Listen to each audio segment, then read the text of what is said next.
Welcome to Swetha's kitchen. இன்றைக்கி ஸ்வேதாஸ் கிச்சனில் சுறா புட்டு எப்படி செய்கிறதுன்னு பார்க்கலாம் வாங்க. நான் 1/2 கிலோ சுறா தான் வாங்கியிருக்கேன். நல்லா தோலெல்லாம் இல்லாமல் பால் சுறா தான் அது. நல்லா நம்ம மஞ்சத்தூள் போட்டு தண்ணியில் வாஷ் பண்ணி எடுத்திருக்கேன். அதுக்கு முன்னாடி ஒரு பாத்திரத்தில் தண்ணி ஊற்றி கொஞ்சம் மஞ்சத்தூள் போட்டு கொதிக்க வைக்கணும். அந்த தண்ணி கொதிக்கும் போது இந்த கழுவி வச்சுருக்க சுறாவை சேர்த்துக்கணும்.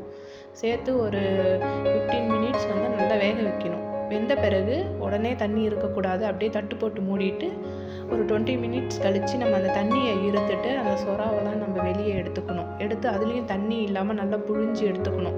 எடுத்துகிட்டு அதை நல்லா உதிர்த்தோன்னா நம்ம பூ மாதிரி வரும். அதில் கொஞ்சம் உப்பு மஞ்சத்தூள் சேர்த்து நல்லா பிசைஞ்சு எடுத்து தனியாக வச்சுக்கணும். இப்போ 1/2 கிலோ சுறா எடுத்திருக்கேன் நான். அதுக்கு ஒரு 400 கிராம் வெங்காயம் எடுத்திருக்கேன். நிறைய வெங்காயம் போட்டால் நல்லாயிருக்கும். இதுக்கு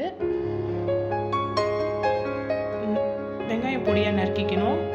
இந்த காரத்துக்கு பச்சை மிளகா தான் ஒரு 7-8 பச்சை மிளகாய் எடுத்துருக்கேன். பொடியாக நறுக்கிக்கணும்.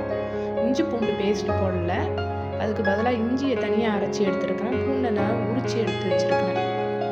ஒரு கடாயில் எண்ணெய் சேர்த்து கொஞ்சம் சீரகம் கடலைப்பருப்பு சேர்த்து பச்சை மிளகா அரைச்சி வச்சுருக்க அந்த இஞ்சி பூண்டு எல்லாமே நல்லா நம்ம வதக்கணும். பச்சை வாடை போகிற வரையும் வதங்கின பிறகு நறுக்கி வச்சுருக்க இந்த வெங்காயத்தையும் சேர்த்து நம்ம நல்லா வதக்கி விடணும்.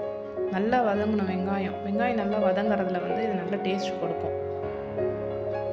இந்த வெங்காயத்தில் நம்ம ஆல்ரெடி நம்ம சுறா உதிர்த்து வச்சுருக்கோம். அதுக்கு ஏற்ற உப்பு மஞ்சத்தூள் அதில் போட்டுட்டோம். இந்த வெங்காயத்துக்கு ஏற்ற உப்பும் மஞ்சத்தூளும் போட்டு நம்ம வதக்கிக்கணும். நான் இதில் மஞ்சத்தூள் போடலை, அப்புறம் தான் போட்டேன்.